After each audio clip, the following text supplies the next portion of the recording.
Well, welcome everyone. We're about to begin, and we're very excited today. Classy Lectures is honored to present today's program on Bobbie Rosenfeld.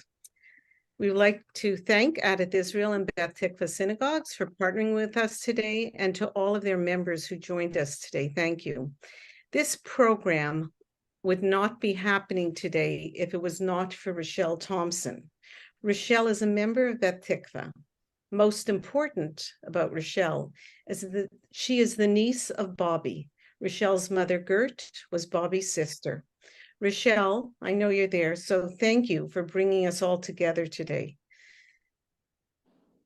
I now would like to introduce to you Anne Dublin, the author of Bobbie Rosenfeld, the Olympian who could do everything, and Trudy Romanek. Trudy is the writer of the play Bobbie that opens on August 30th at Theatre by the Bay. Anne Dublin is the daughter of Holocaust survivors and was born in a displaced persons camp in Salzburg, Austria. Her family came to Canada when she was very young.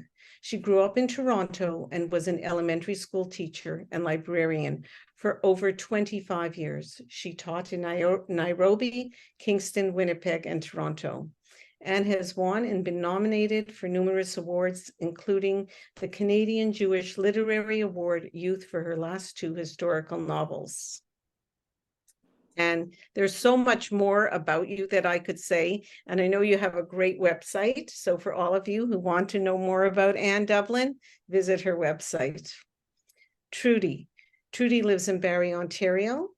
And Trudy Romanek is the award-winning author of a dozen nonfiction books for young readers. Trudy is a playwright and a co-creator of Theatre by the Bay in Barrie. Trudy is thrilled that her commissioned play Bobbie is to be produced and part of Theatre by the Bay's 2023 season, and we are honored to have both of you on a Classy. So welcome from all of us to you, and Trudy, you may begin sharing your screen with our audience. Thank you. Thanks, Doris. I will share my screen and okay, I'm hoping you can see that. Just jump in, Doris, if you can't, and I'll assume if I don't hear from you that you can see it. So I wanted to start right at the beginning because I was very interested in Bobbie Rosenfeld's early days because she spent many of them in Barrie. She lived in Barrie for most of her life until she was 17. So she was the eldest daughter of Mendel and Sonia Rosenfeld. They lived in Russia, in Ekaterinoslav, Russia, which is now Dnipro, Ukraine. And so she, with Fanny and her brother Morris, it looks like Maurice, but it's pronounced Morris, they came to Canada with Max and Sarah, who went by the names Max and Sarah, as opposed to Mendel and Sonia, once they were in Canada. And then they had 3 additional daughters born while they were living in Canada. Gertie, who you just heard is Rochelle's mother, Mary, and Ethel. So here's a picture of the Rosenfeld family, which we believe was taken in about 1904. So that's Fanny, the infant there, who is playing with her feet, the feet that were soon to become quite famous, with her mother and father and her brother Morris. So this is just to give you an idea of how far they came. The red line is obviously approximate. I have no idea what the travel arrangements must have been like to get from Russia, even just to the ship that brought them to Canada. Max came first in 1904, and Sarah followed in 1905 with 2-year-old Morris and baby Fanny. And I'm sure that at some point they arrived in Toronto and came probably up by train to Barrie. They had relatives in Barrie, and that was part of the reason I suspect that they chose Barrie. So here's a picture from approximately 1907. And there you see baby Gertie, as well as Max and Morris. And there's Fanny, age 3 approximately, and mom Sarah. This is the house that they lived in for at least a portion of the time that they were in Barrie. This is 21 Collier Street. The picture was taken 51 years ago in 1972, but the building is still there.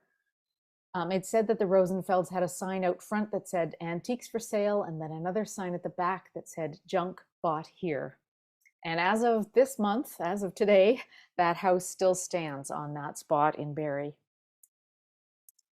And Barrie life offered a lot of outdoor activities for both Morris and Fanny, all kinds of sports like softball, basketball, hockey, running, swimming in Kempenfelt Bay. But just like now, there's an issue of gender equality, and there certainly was at the time as well. Only Morris could play on organized teams because there were no teams for girls. And this clipping from the 1922 Northern Advance in Barrie tells you that it doesn't look like any girls' hockey teams will be starting up in Barrie anytime soon at that point in history. But Fanny was a great runner, and she had realized that she was tired of winning every race, and throughout all of Simcoe County, there was not a single girl who would challenge her in a foot race. So at the Great War Veterans Meet in August of 1922, she raced against the boys. They gave her a 3-yard head start, and she won. Doesn't say in this article, but from what I have read in other pieces, she won by more than the 3 yards that they gave her. And so she won the Great War Veterans Association trophy. It was her first trophy. It was a very large trophy, and she was very, very proud of it. So why did the Rosenfelds decide to leave Barrie? None of us knows for sure. Rochelle says that the family history is that they all wanted to support Fanny's sporting abilities and really do everything they could to see her rise and succeed.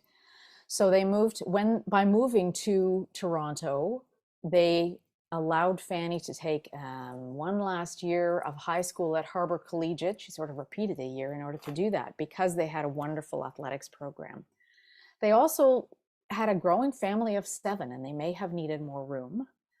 Toronto had the opportunity to give Max and Morris better chances at jobs that would help the whole family, and the whole family did work in order to support the family household. There was also the benefit of a stronger and larger Jewish community, not the least of which I would imagine was for partners for some of their children. And also, they may not have had the right to buy property in Barrie. There is a lawyer by the name of, actually, I'll get to that in part 2. I'll tell you more about that in part 2. But least it's to say that in 1922, off they went to Toronto, and that's where Anne is going to pick up the story. Thanks, Trudy. Mm-hmm. Before I start my talk, I'd like to thank Doris and Sue for inviting us. Thank you, Trudy, for writing this fantastic play about Bobbie Rosenfeld. And thank you to my publisher, Margie Wolf at Second Story Press, who published this book about 20 years ago. So while Doris gets this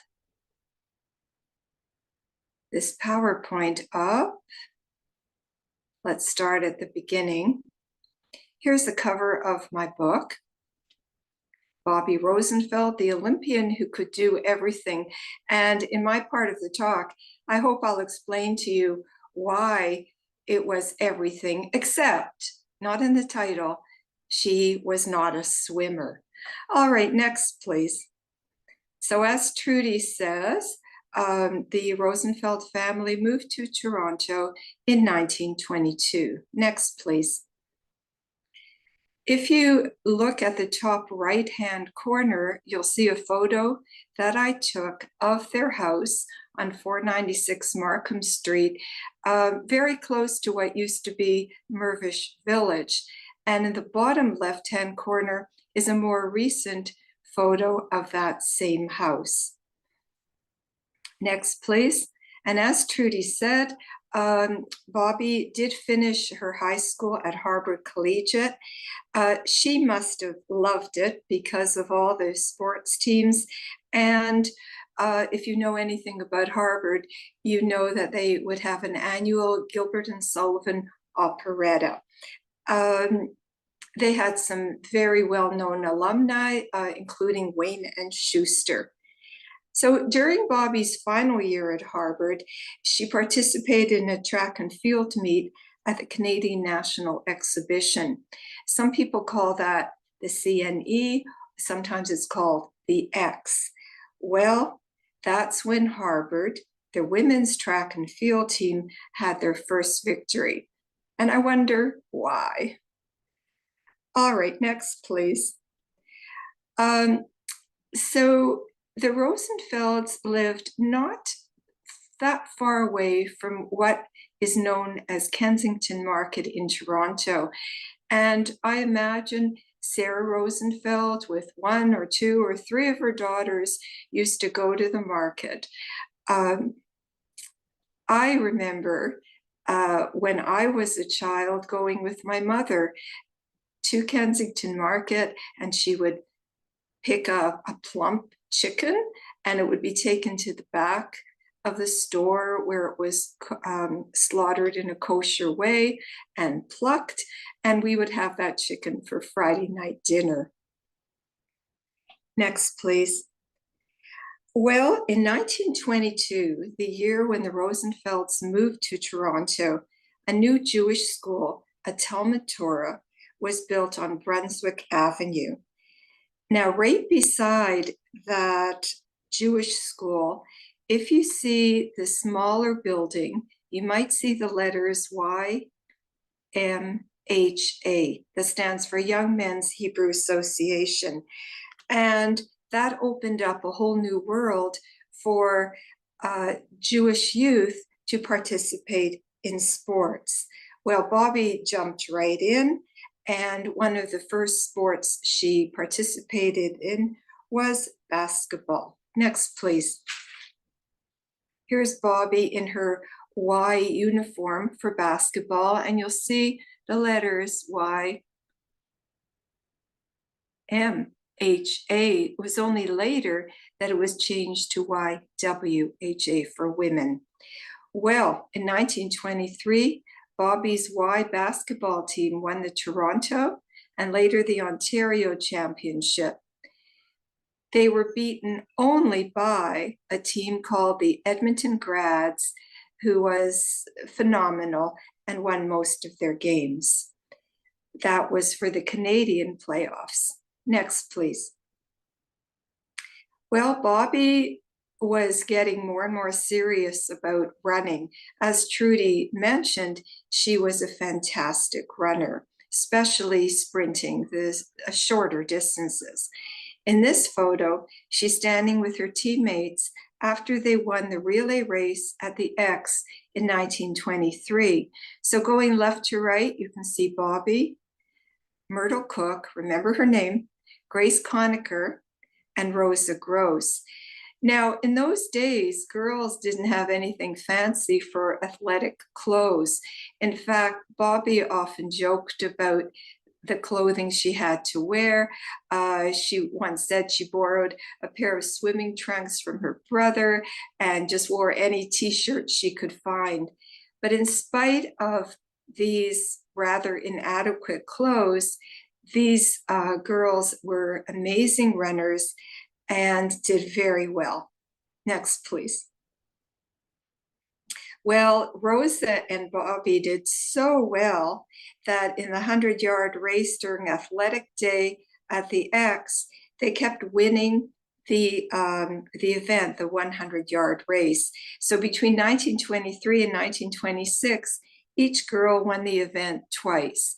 And I love these old-fashioned caricatures that used to be in the newspaper. So you'll see in the middle, there's Fanny Rosenfeld and Rosa Gross. In those days, she was still called Fanny.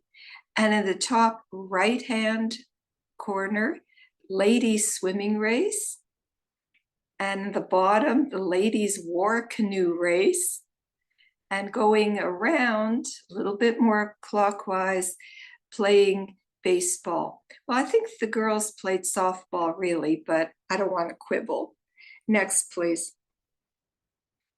Well, also in those days, and even when I was growing up in Toronto, people loved going to Sunnyside. This is a picture of what Sunnyside looked like in the 1920s. It was right by Lake Ontario, and people used to go down there by streetcar or car, or they walked if they were close enough.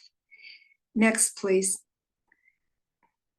They used to love going to the beach, as you can see, and it was quite an event. I mean, you can see the men in the foreground wearing dark, long pants, a white shirt, probably a tie, and a hat.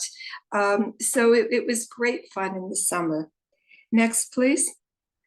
People even loved going to Sunnyside Stadium, the new one, and watch the women play softball. Now, it was only in 1923 that girls were allowed to play at that stadium. And you can see how popular it was. I mean, the stands are filled with people sort of dressed up because this was quite an occasion. But softball was a very rough game. In those days, only the catcher and the first basewoman wore mitts. There were plenty of broken fingers and lots of scrapes and bruises. Still, it was a favorite sport for a lot of girls and women in the summer. Next, please. Well, after Bobbie finished high school, she worked as a secretary at the Patterson's Chocolate Factory on Queen Street West. During evenings and weekends, she played on the Patterson softball and hockey teams. The team was called the Pats.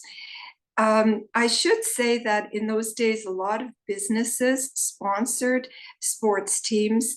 It was good publicity for them, and it was also good for their employees. It created loyalty and a good team spirit. So here is Bobbie in her Patterson's track uniform. And again, you can see it's nothing fancy. And on her t-shirt, you'll see Patterson's. Next, please. And here she is in her softball uniform, and the Patterson's has been shortened to Pats. Next, please. Well, Bobbie kept participating in sports, and in 1925, at the Ontario Ladies Track and Field Championship, Bobbie won 5 gold and 2 silver medals.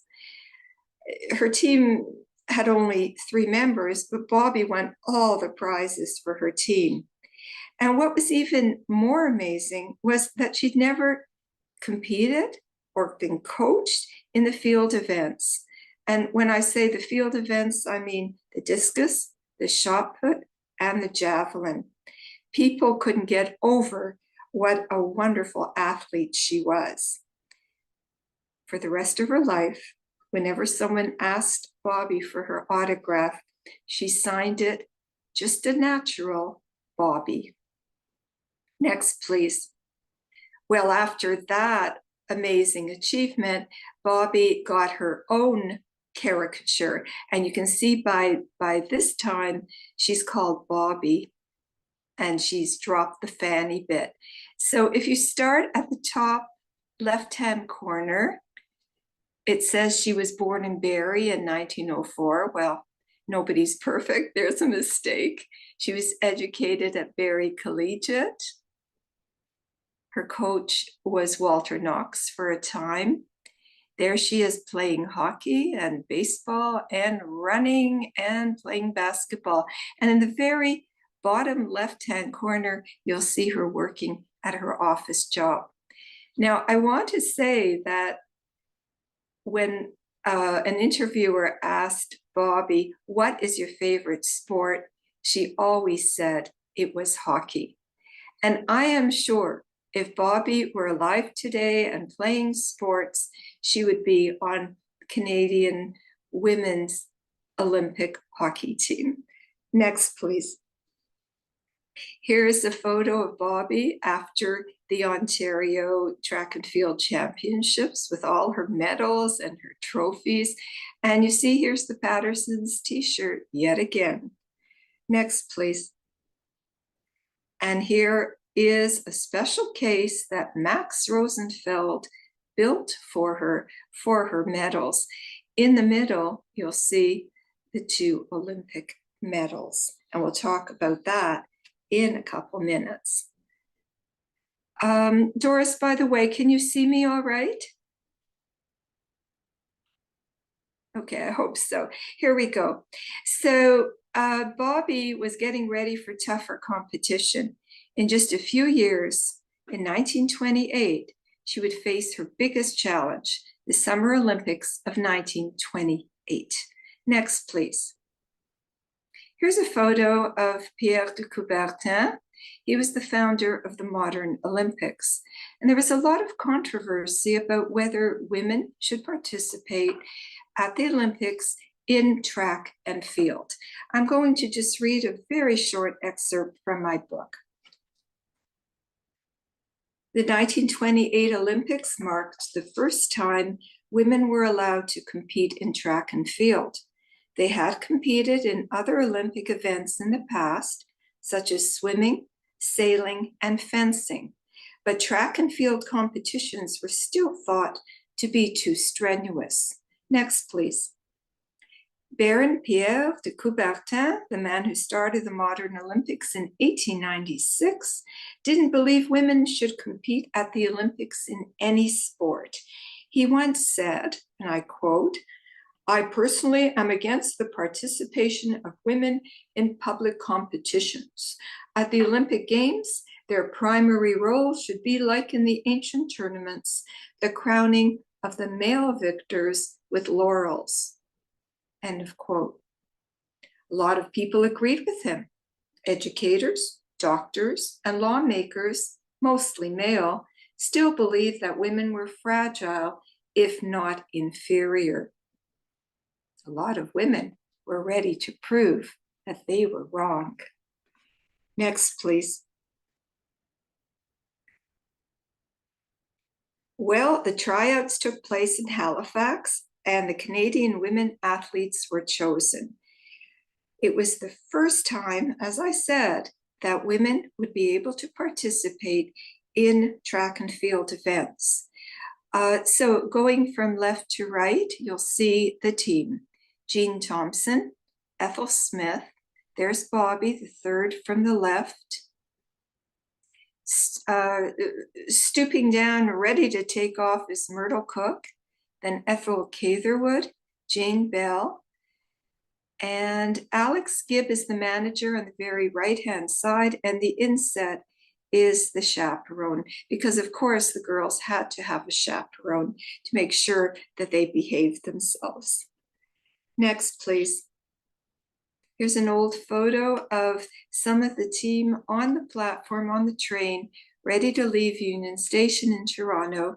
They headed to Montreal, and from there they took a ship. And I think that went to London and then to Amsterdam. Okay, well, there are a lot of stories about what happened to Bobbie and the other members of her team at the Olympics, but I'll just highlight one of them. I don't have time to tell you all the stories. I do hope you'll read my book to get more of a flavor of the fascinating events that happened. Well, this is a photo of the finish of the 100-meter race. Well, the judges weren't sure who came first. The English and French judges said that Bobbie had won, but the one German and 2 American judges voted for Betty Robinson from the United States. So that made 2 against 3. In the end, the judges gave the gold to Robinson and the silver to Bobbie. The result is argued about in sports circles to this very day. Next, please. But there was a kind of redemption very soon afterwards. In the 4x100 relay race, the Canadian women's team set a new world's record. The women kept hugging each other and laughing and jumping up and down when they realized they had won the gold medal. They moved around so much that the photographers had trouble making them stand still for the official pictures.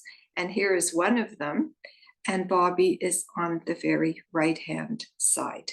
Next, please. The Canadian flag at that time, the red ensign with the Union Jack, was raised on the center masthead to show the whole world that the Canadian relay team had won. The girls cried with happiness to hear their national anthem played. And by the way, the band didn't play "O Canada" because they couldn't find the music. They played the Maple Leaf Forever. Next, please. Later that day, when Ethel Catherwood won the gold in the high jump at 5 feet 1 inch, everyone knew these young women were true champions. The small but mighty team of 6 women had earned 2 gold, 2 silver, and 1 bronze medal, along with a 4th and a 5th place finish. Next, please. After their amazing achievements, the girls were called the Matchless 6. And here's a photo of them again.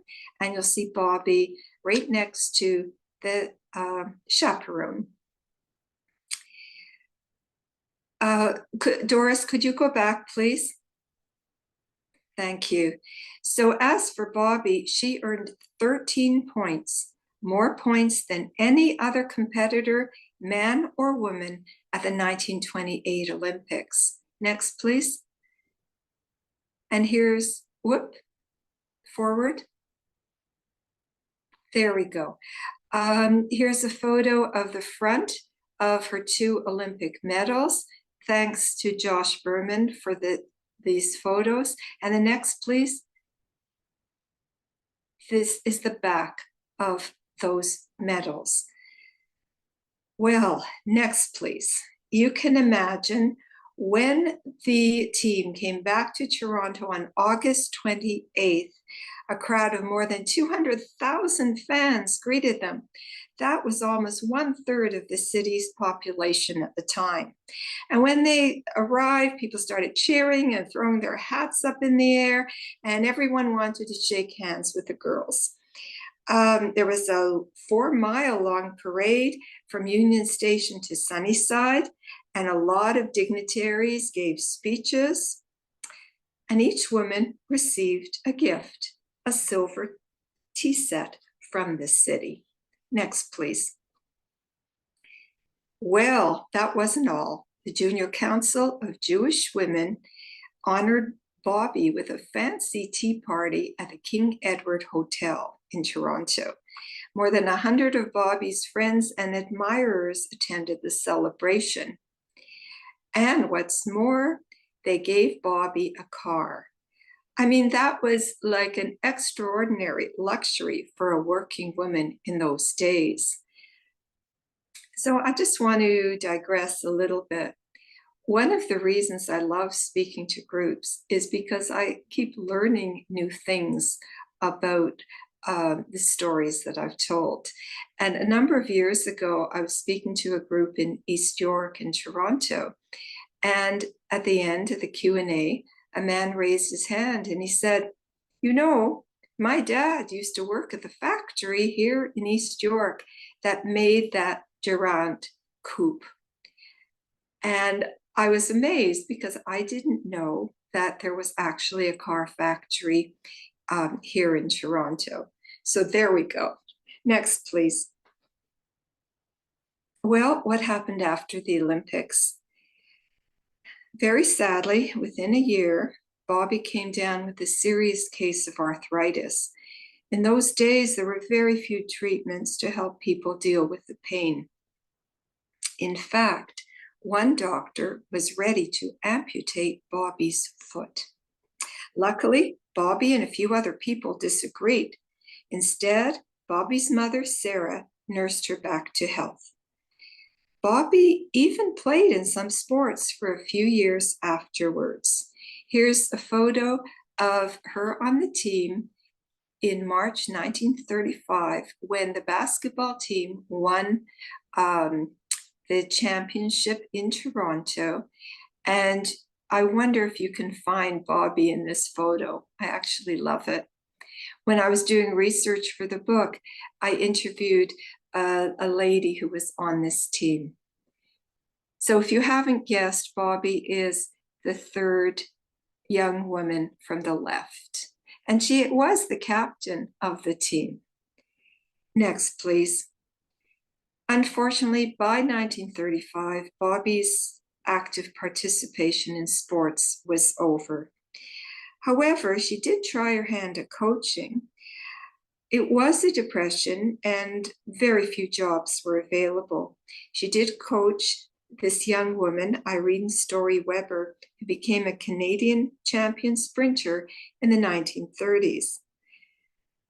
Irene even defeated Bobbie's old rival, Betty Robinson, in the 220-yard sprint at Toronto's Centennial Sports Games in 1934.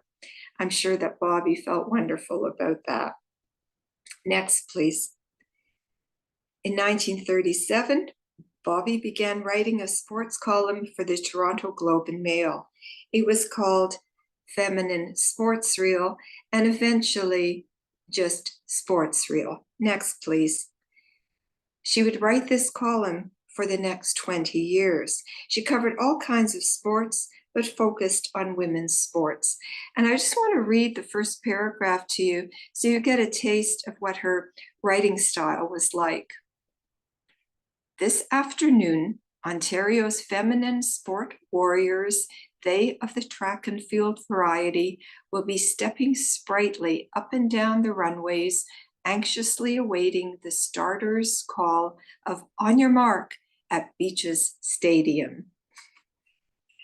I loved reading her columns when I was doing research for this book. Next, please. In 1950, Bobbie was selected by sports writers and broadcasters all across Canada as the female athlete of the half century. And here she is with flowers and a tea tray. And sometimes I imagine that you had this tray in her home and put the tea set on top of it, the tea set that she won after the 1928 Olympics. Next, please. Here's a close-up of that tray. If you have time and interest, you can go to the CBC radio archives and listen to a wonderful interview that Foster Hewitt did with Bobbie after she won this amazing award.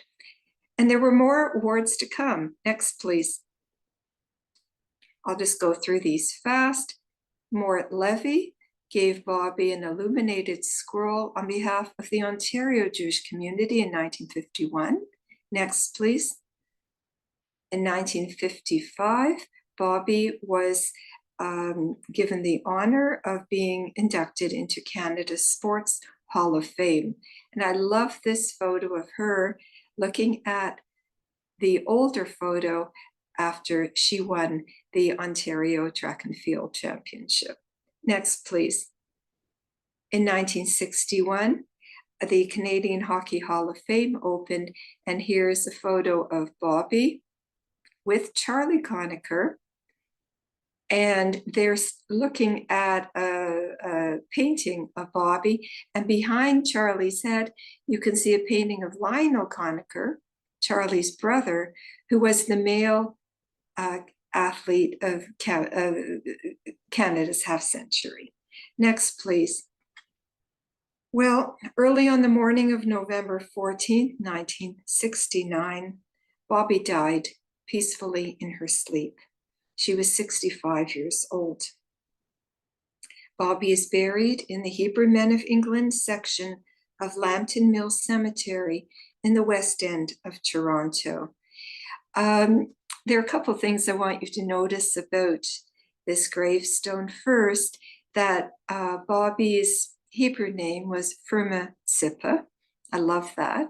And if you look at the top left-hand corner, you'll see the 5 Olympic rings to represent the 5 continents. and the Olympic flame above the rings. Next, please. Even after Bobbie passed away, there were more honors to come. She was inducted into the International Jewish Sports Hall of Fame in Netanya, Israel in 1981. There are only 2 other Canadian women who are in this Sports Hall of Fame besides Bobbie. Next, please. If you go to Barrie, Ontario, you can see this special bronze plaque that was placed outside the Allendale Recreation Center in 1987. I love this photo of Ethel Berman, who was one of Bobbie's sisters, with her granddaughter, Tara. Next, please. And here's a very old photo of me sitting on the boulder beside the plaque that was placed on the boulder at the Allendale Recreation Center. Next, please. This is a painting of Bobbie inside the Allendale Center. This is part of the Barrie Sports Hall of Fame. Next, please. If you go to downtown Toronto, between the Sky Dome and the CN Tower, you'll find the Bobbie Rosenfeld Park. And this picture was taken about a year ago when Rochelle and I went to visit the park. The park was built in 1991, and we're hoping that they'll put some nice shrubs and plants there soon. Next, please. In 1996, Canada Post issued 5 stamps that honored past Olympians. These stamps included Bobbie, Ethel Catherwood, and Percy Williams from the 1928 Olympics. Those were the days when a Canadian stamp cost 45 cents. Next, please. Until last year, the Bobbie Rosenfeld Award was given to Canada's Female Athlete of the Year. Next, please. Here are 3 of the past winners. Some of these young women might be familiar to you. Next, please. Well, in 2018, there was, I guess you'd call it a competition for a new Canadian $10 bill. And a lot of prominent Canadian women were nominated. These are just a few, but you can see a photo of Bobbie running, and above her is the photo of Viola Desmond, who actually ended up on that $10 bill, and rightly so. Next, please. I was amazed and surprised a few months ago when I saw this drawing of Bobbie on her apparently 118th birthday. So even Google recognized Bobbie's accomplishments. Next, please. If you would like to contact me with any questions after this talk, here's my email. And you're more than welcome to go to my website, where you can find out more about my books and different activities that are going on. Before I finish, I just want to read a little bit from my book. Bobbie Rosenfeld proved that a girl could play a variety of sports and be spectacular at every one.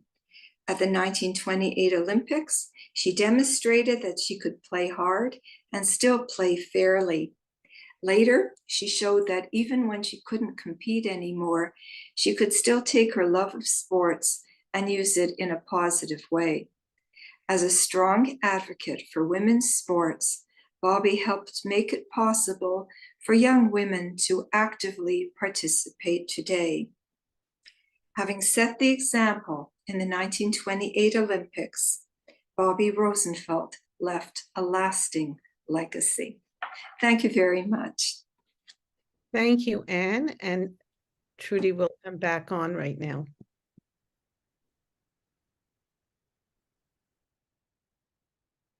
I know I've seen your presentation before, Anne, but I never get tired of seeing it, that's for sure. I do want to echo those thanks that you passed along to Doris and to Sue and to Classy Lectures as a whole. In my nervousness, I just launched right in. So I should also thank a number of people, but I will do that at the end of my presentation because I have their names there and I won't forget anyone. So I'm going to share just a few more. I thought people might be interested to know why and how a life like Bobbie's can become a play, because that is what I have attempted to do in writing Bobbie. It seemed as though her name was just the most logical choice, because there are just too many other words you could use to describe Bobbie. They wouldn't all fit. Nothing would do them justice. So in the summer of 2021, I decided that I wanted to write a play about Bobbie Rosenfeld because she deserved to have a play written about her. I began to research, and the facts that I found started to get some ideas brewing in my mind. I pitched the idea to a theatre company here in Barrie, Ontario, because they are interested in the city's history, and artistic director Ian Mogash liked it. And so that got me started on my journey. But the biggest question was, as you may have been able to tell from Anne's presentation, there are so many possible stories in the life of this incredible woman. Her struggles with arthritis, her many feats and records in the track and field area, the period of her life that she spent coaching other actors, her Olympic success, her family history, emigrating from Russia, her sports journalism, the list just kind of goes on and on. So I looked at all of this research that I had done and the extent of this incredible life that I was looking at in front of me, and I decided that there was a topic out of the many possible ones that I had seen elements of throughout the experiences in Bobbie's life that I had researched. And I decided that I would focus on that element, and that is the anti-Semitism that she faced in her life. So here are some examples that I found in diaries and local newspaper accounts.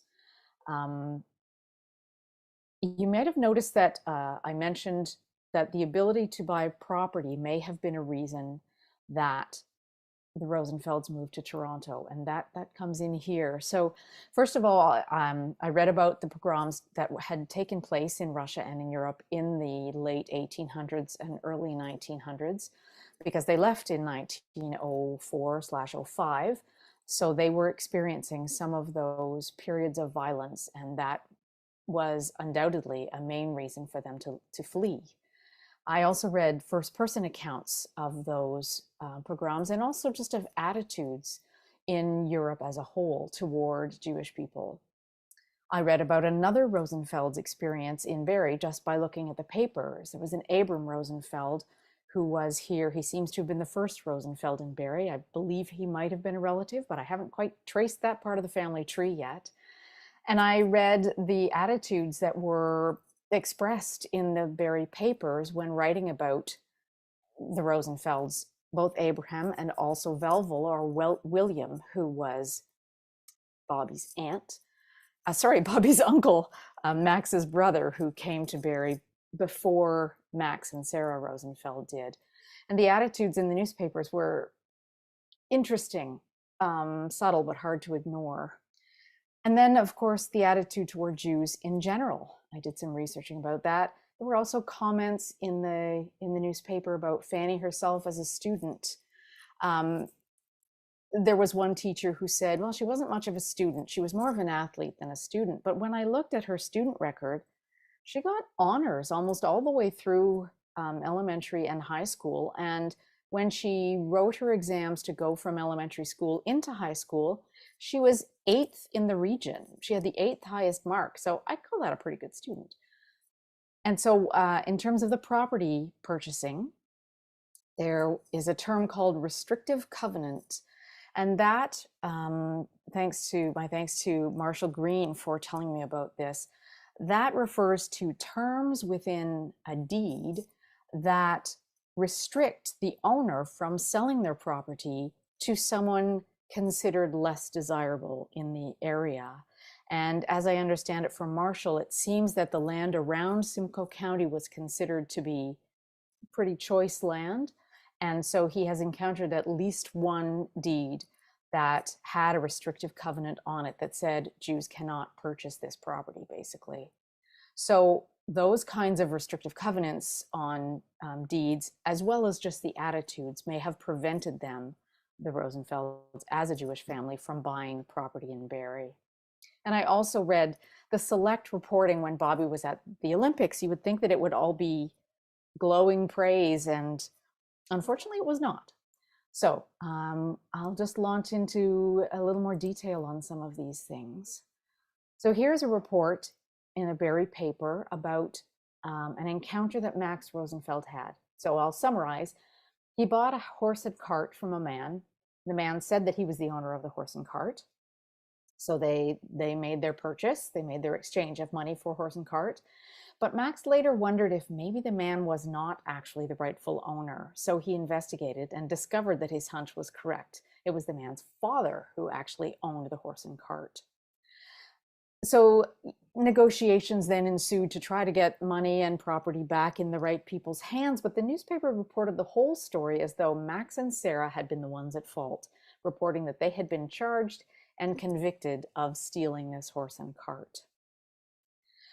And then I mentioned that the Olympic events that Fanny succeeded in were maybe not always reported on in a positive way. There wasn't a whole lot of coverage on them in the Barrie papers that I could find.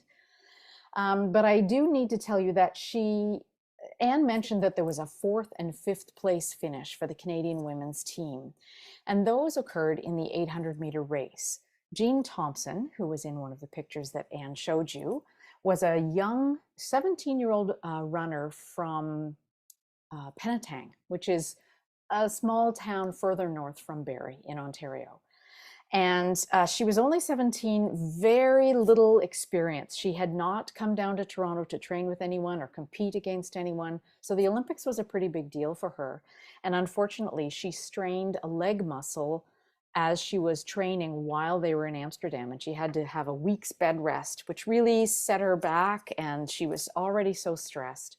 And so although Fanny had not been entered in the 800-meter race, which was what this other Jean Thompson was running, the coaches asked if Fanny would compete in the 800-meter race. That meant getting through 2 heats in order to get to the final, just so she could be there to support Jean Thompson. That meant Fanny had to give up the discus that she was, I think it was discus that she was entered in. That would have been, the competition would have been the same day. So, and she had never trained for this event. She'd never even run it. She hadn't run it for a year. It had been a year since she had run an 800-meter race. But she did it in order to support her teammate. And so she hung back, Bobbie did, because it was Jean's race. And Jean was running well. And then she got bumped by another runner as the runner passed her. And that seemed to throw her off. And she started slowing down and falling back behind. And so Fanny then raced up. She passed 3 runners on the way to get to Jean's side. And she proceeded to run the rest of the race at Jean's side, just talking to her to encourage her to keep going and telling her that she could do it. Many viewers of the race thought that it looked like Bobbie had enough, gas left in the tank that she could have competed for the bronze medal. She did not. She hung back with Jean, let Jean finish in 4th, and Bobbie finished in 5th. So she was the toast of Amsterdam because of her sportspersonship in doing that race. And the headline of the very small news item in the Barrie paper was this: Fanny Rosenfeld beaten in 800 meters at Olympics. So I think when I read that headline, after I knew the story, that's when I made my decision. I was angry. I admit it. I was angry. And that's when I made my decision that the things that Fanny had to face and overcome in being as successful as she was, that's what I wanted this play to be about. That's what I wanted people to know. But you might ask, what's my connection to the story? Why am I the one telling this story in a play? I'm not even Jewish. So here are a few thoughts. My family has been in this area since the mid 1800s. That's my mom's side and my dad's side of the family. They may well have encountered the Rosenfelds. Both sets of my grandparents and or great-grandparents lived in Barrie when Fanny's family did. My maternal relatives owned and managed Barrie's Opera House, which was actually right beside the Rosenfeld's antique shop. So the fact that they probably had some kind of contact with each other seems pretty likely. My paternal grandfather was in the same grade at school as Fanny. He was also an employee of the Barrie Examiner newspaper for years, and my father worked at the Barrie Examiner newspaper for years as well. Neither of them was a reporter, but they still worked for this news organization. And my paternal grandmother, I heard her myself use anti-Semitic slurs and expressions. So in spite of the fact that my family and Fanny's family lived in Barrie, side by side, and at a time when the community of Barrie was about 4,000 people, I knew nothing about Fanny. I knew nothing of Barrie's Jewish community or their history. I knew nothing of Jewish culture whatsoever. And I'd never heard the name Fanny Rosenfeld until I was an adult and moved back to Barrie. So, as I say, my family may well have connected with the Rosenfelds, and they may not have connected with them in a positive way. So I decided I wanted to change that. It was incumbent upon me to share this story of Fanny Rosenfeld, regardless of what her cultural ties were, regardless of what her religious leanings were, the color of her skin, regardless of all of that. This is a person who needs to be honored, who was driven and motivated and successful. And I wanted to make sure that that story got told so that my fellow Barrie residents learn who she is, because it's ridiculous to live here and not know who she is. So I wrote this play, Bobbie, and I'm thrilled that it has been produced by Theatre of the Bay in Barrie, Ontario. The preview takes place August 30th, and that happens to be what Barrie has just declared to be Bobbie Rosenfeld Day. And that day will be a day to honor Bobbie Rosenfeld for the years to come. So I'm really looking forward to doing that. And I also wanted to tell you, Anne, that the plaque that you showed the pictures of, the Barrie Sports Hall of Fame has refurbished that plaque, and it is going to have a new home inside the Sports Hall of Fame as opposed to outside on the rock. And that plaque will be, the newly refurbished plaque will be unveiled at the Bobbie Rosenfeld Day celebration that's taking place in the theater as well on August 30th. It also looks to me that the Barrie Sports Hall of Fame has incorporated the graphics, those paintings of Bobbie Rosenfeld, into their new logo. So I'm absolutely thrilled that Bobbie's story is being brought back up, that she's being raised back on that pedestal that she deserves to be on. You might notice down in the right-hand corner, this says Shalom Congregation. They have very generously sponsored this production of this play. I'm so grateful and honored to have their support in doing this. And on this last slide, I would just say that I would like to thank Classy Learning so much for giving me the opportunity to share this bit of information. And I'd like to thank Anne Dublin as well, because she's graciously shared her time and her knowledge with me along the way, along this journey that I've been researching. Ham Shalom Synagogue, as I said, Ian Mogash, who is the artistic director of Theatre by the Bay, Marshall Green, who I mentioned, who is a force to be reckoned with in this community, Mary Fletcher Harris, who is a researcher in Barrie and so wonderful and generous with her time in helping me, the City of Barrie for proclaiming Bobbie Rosenfeld Day, because I think it's thrilling, and I too, would like to thank Rochelle Thompson for everything that she has offered me. She continues to offer me little tidbits of information that are just fascinating. And I thought it only fitting that when she was in Barrie a few weeks ago, we visited this house that her relatives lived in, and I snapped a picture of her in front of it. So I'd like to thank all of those people. I'm just thrilled to have worked on this play, and I hope that if some of you who are watching this are within driving distance to Barrie, that you might come to see it. It closes on September the 10th. Thank you, Trudy and Anne, for this presentation and for all your research and everything that's going on, and the tribute and the honor that you've bestowed on Bobbie and letting the world know. For our participants, I will try and unmute you. You can raise your hand. You can put any questions in the chat or Q&A. Trudy and Anne both welcome questions, so please go ahead. And I will give you permission to talk if you'd like to just ask those questions. And as I said, you can put them in the Q&A or chat. And Doris, I have a little anecdote just while people are typing in their questions that I'd love to share. Please. And that is a story from Bobbie's later days. Anne told you about the arthritis that crippled her for a time. And when Sarah, her mother, was nursing her back to health, she was in bed for 9 months, laid up with the arthritic pain that kept her off her feet. And then slowly she started walking on crutches, and she was able to get out a little bit more. And she attended a hockey game. Her hockey team that she had played on was in I think it was a playoff game. And they were tied. The game was tied, I think, at 2-2. And she was, down probably in the player's box, watching the game from there with her crutches. And it was 2-2. And there was, I don't know, in the glory of these dramatic stories, there were just a few minutes left in the game.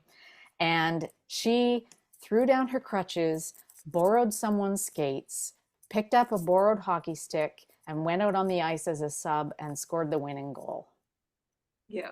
You can't make up stories that are more incredible than the things that Bobbie Rosenfeld did. No, you can't. And remember, I said how much she loved hockey. So I remember years ago when I interviewed Ethel Berman for my book, and Ethel was a great swimmer, and Rochelle Thompson is too. And they loved swimming like almost every day. And Ethel laughed. She said, the only sport that Bobbie didn't do was swimming, and I could never figure that out. So there are lots of wonderful stories about Bobbie, about her family. And Trudy, I'm so grateful to you that you've brought in this aspect of Bobbie and her family's early life.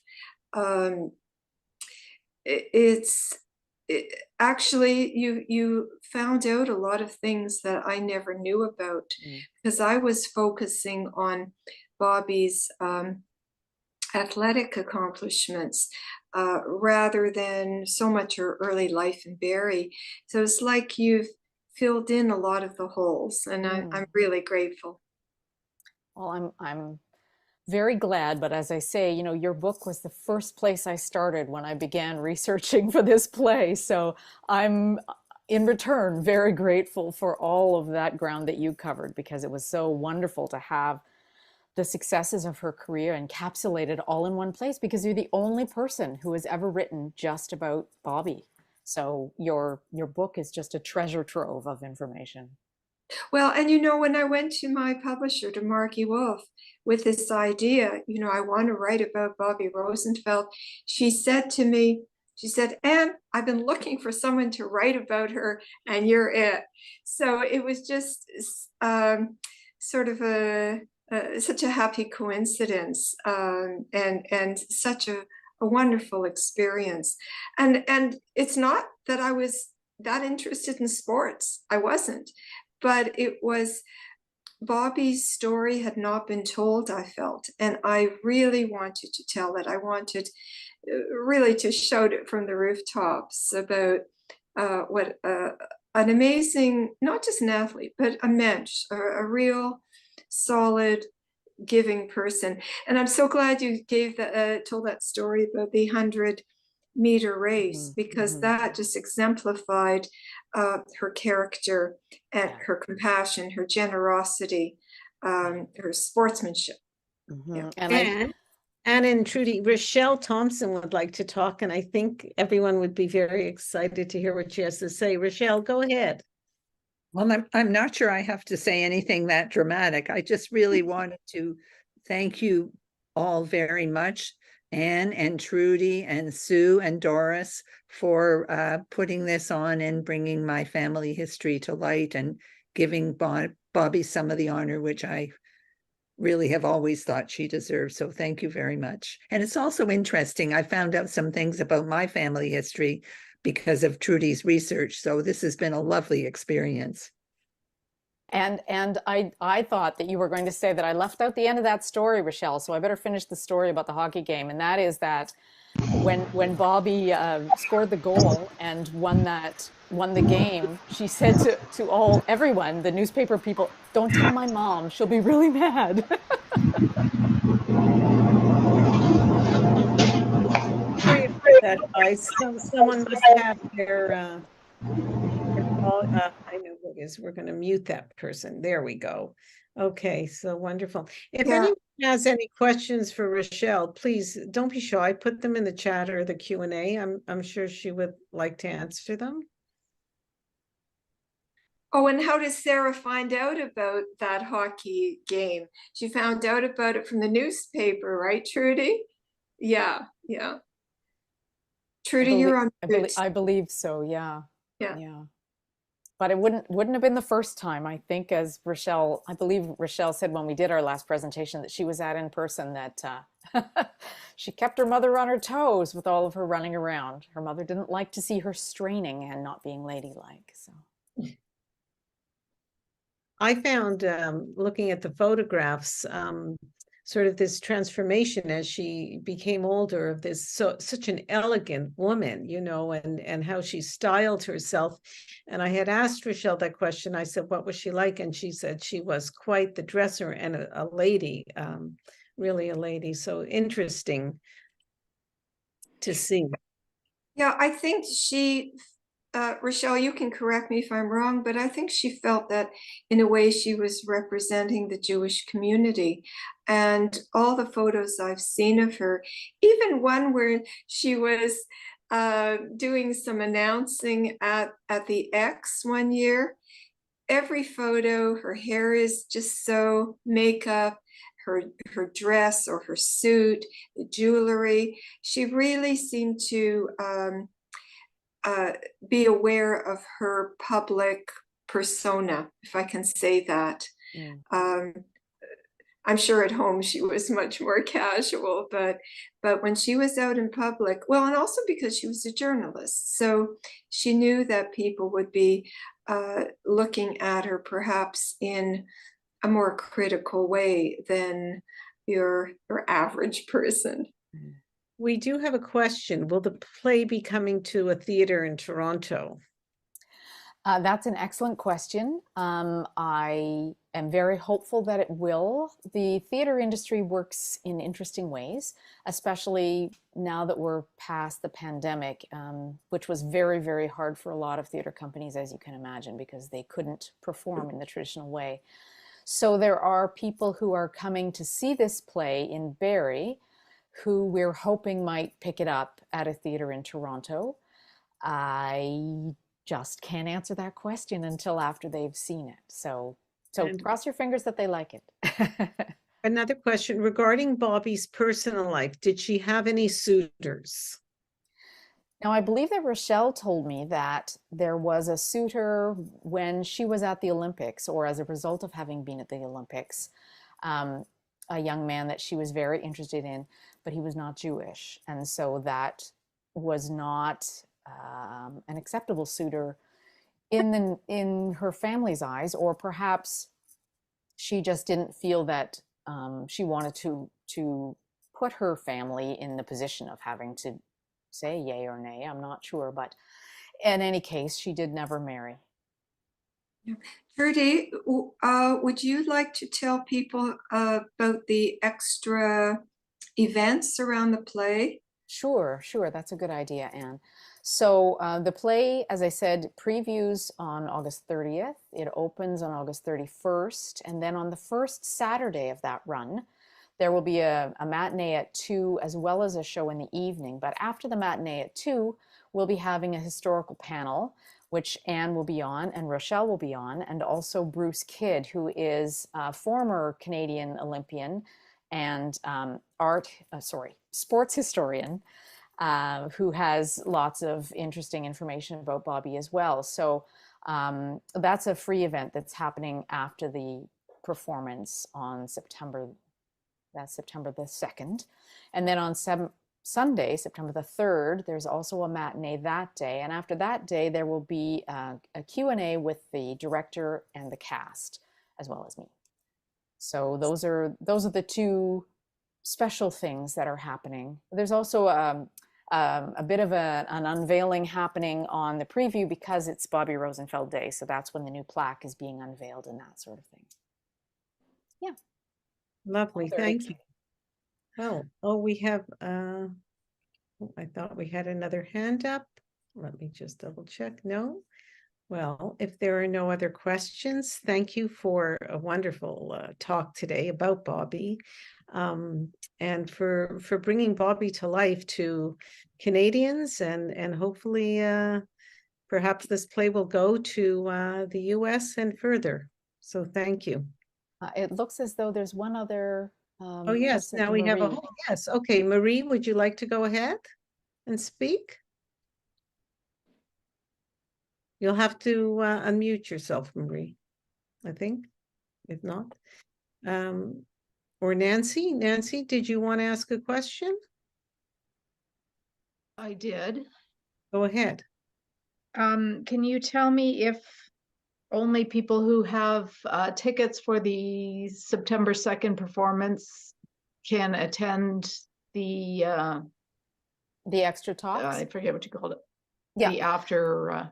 Yeah, right. no, those are free, and anyone, especially if you've seen the performance another time, you're certainly welcome to come in and sit in on the talks. There's no ticketing involved at the door for that. And that will be at the theater? Yes, it will.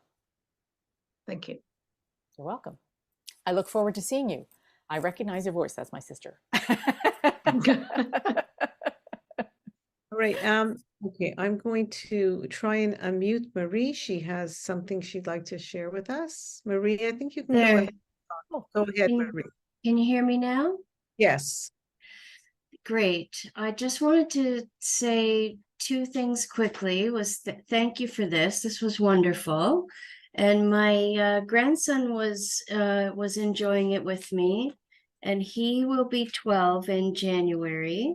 And when you were talking about Bobbie and how the Olympic people didn't want women there, he just thought that was ridiculous. And when you were mentioning how the women needed, of course, to have a chaperone with them to make sure that they were behaving appropriately, Lucas felt that the men would need someone to take care of them more than the women would. So I just wanted to share that with you because I thought that you would like to hear that. It's nice to hear that times and attitudes are changing. That's yes. right. Yes. That's right.